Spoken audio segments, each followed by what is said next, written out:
9월 12일 화요일입니다. 굿모닝 브리핑 시작합니다. 오늘 먼저 경향신문에 실린 신당역 스토킹 살인 사건 관련 기사부터 보겠습니다. 내일 모레 14일이 되면 사건이 발생한 지 1년째가 되는데 이 기사는 그동안 우리 사회가 많이 바뀌었을까에 대한 질문을 던지는 내용으로 구성되어 있습니다. 서울교통공사 노조가 최근 노동자 1000여 명을 대상으로 안전에 대한 설문조사를 진행해 봤는데요. 이 결과를 보면 아직은 갈 길이 멀다는 생각이 듭니다. 먼저 역에서 일할 때 충분히 안전을 보호받고 있다고 생각하느냐라는 질문에 10명 중 7명꼴로 그렇지 않다고 답을 했고요. 공사의 대책 이후에 나홀로 근무 문제가 해소됐는가라는 질문에도 94%가량이 아니다라고 답했습니다. 사건 이후 영무원들에게는 호신용품이 지급됐는데 막상 사용을 하려 하면 이후에 법적 책임을 져야 하진 않을까 걱정이 된다고 합니다. 따라서 그보다 더 시급한 대책으로는 단독 근무를 방지하기 위한 인력 충원을 꼽는데 특히나 최근 흉기난동 사건 이후에 업무가 더 과중해졌다고 합니다. 안전을 지킬 수 있는 2인 1조 근무가 더욱 어려워지고 있는 상황임에도 신화공사 측에서는 사람을 더 뽑을 돈이 없다는 말만 반복하고 있다고 합니다.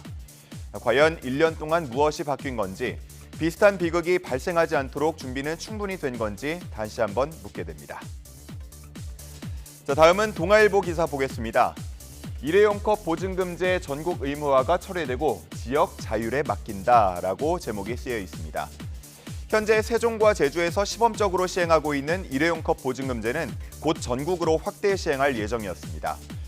그런데 환경부는 국민적 수용성이 낮고 사회적 비용이 증가하는 등의 문제가 있다고 보고 이 제도를 백지에서 검토하겠다고 밝혔습니다. 기사에서는 사실상 철회를 의미한다고 보고 있습니다. 이렇게 되면 소비자들의 불편과 소상공인들의 반발은 줄어들 수 있겠지만 정부가 포기하면 과연 어떤 지자체가 자율적으로 시행하겠느냐는 물음으로 이어질 수밖에 없겠는데 일회용컵 보증금제는 이미 지난 2000년대에 시행이 됐다가 회수율이 낮고 소비자들의 불편이 쌓이면서 폐지된 바 있습니다.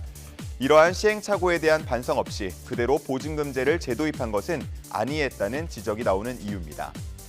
그러면서 일회용컵 사용을 줄이는 건 반드시 필요하기 때문에 이 제도를 포기할 게 아니라 정착 방안을 모색해야 한다는 의견이 나오고 있습니다. 이에 대해서 환경부는 소비 제한보다는 유럽처럼 생산 단계에서 규제하는 방안 등에 대해서도 의견을 모으고 있다고 밝혔습니다. 다음 볼 기사는 중앙일보입니다. 서울시가 어제 발표한 기후 동행 카드에 대한 기사가 실려 있는데 이 기후 동행 카드 한 달에 6만 5천 원을 내면 서울의 대중교통과 공공자전거 따릉이 또 내년에 도입 예정인 한강 리버버스 등을 횟수 제한 없이 이용할 수 있는 일종의 무제한 교통카드입니다. 더 많은 시민들이 대중교통을 타도록 유도하기 위해서 독일의 사례 등을 참고해서 만들고 있습니다. 서울시는 이 제도를 통해서 승용차 이용 대수를 연 13,000대 줄이고 온실가스도 32,000톤가량 줄일 수 있다고 기대하고 있습니다.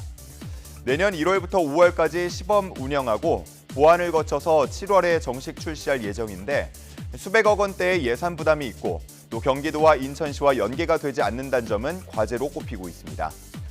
경기와 인천 측은 하나의 생활권인 수도권 교통 문제는 공동의 노력을 통해서 해결해야 하는데 서울시가 일방적으로 제도를 발표했다면서 다소 불편한 반응을 보이고 있습니다. 또 내년 7월이면 대중교통비의 20%를 환급해주는 걸 골자로 하는 정부의 K패스 제도가 시행될 예정인데 이와 충돌한다는 지적까지 나오고 있습니다. 유럽 등에서 유행 중인 무제한 교통카드가 국내에서는 어떤 모습으로 어떻게 시행될지 관심을 갖고 지켜보도록 하겠습니다. 이제 마지막 기사 보겠습니다. 요즘 청소년들에게 가장 인기 있는 음식, 간식을 꼽으라면 마라탕과 탕후루 그리고 스무디를 들 수 있겠습니다. 실제 배달앱이랑 또 포털에서 10대들이 가장 많이 주문을 하고 검색하는 메뉴들이라고 하는데요. 흔히 말하는 단짠단짠의 조화라서 큰 인기라고 합니다. 하지만 이런 음식을 즐겨 먹는 학생들을 바라보는 학부모와 교사들의 걱정은 커지고 있는데 자칫 당뇨나 비만에 걸리진 않을까 걱정이 되기 때문입니다. 실제로 마라탕 한 그릇에는 하루 권장 섭취량과 비슷한 나트륨이 또 탕후루와 스무디에도 하루 권장 섭취량에 다다르거나 넘어서는 당이 들어있다고 합니다. 전문가들도 위염이나 당뇨, 또 비만 등을 걱정하고 있는데 이런 자극적인 음식들은 먹으면 더 많이 원하게 된다면서 청소년 자녀들 식습관에 각별한 지도가 필요하다고 말하고 있습니다. 9월 12일 아침 신문 살펴봤습니다. 지금까지 굿모닝 브리핑이었습니다.